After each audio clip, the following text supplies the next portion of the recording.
Welcome back to The Drawing Board, a series of videos where we take a deep dive into identity security's hottest topics. I'm your host, Emma Telpe. And I'm Joe Garcia. And this is Where Are Your Secrets? The importance of discovery and context. Let's go find them, Joe. All right. Secrets are everywhere. Hard-coded in pipelines, stored in config files, embedded in apps. Most organizations don't have a complete inventory. And if you can't see them, you can't secure them.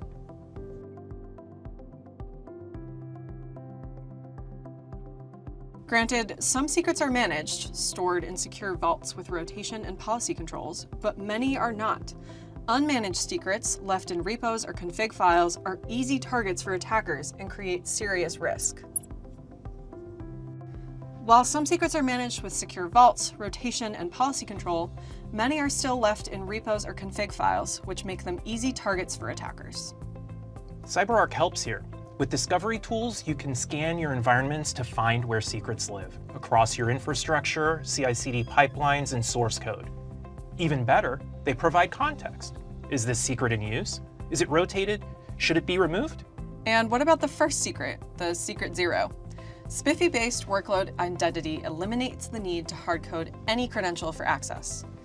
Identities are issued securely at runtime, no static bootstrapping required. Using discovery tooling with SPIFFE-based identity, you can remove hard-coded credentials and reduce secret sprawl and build a more resilient, zero-trust ready infrastructure, secure by design and informed by context.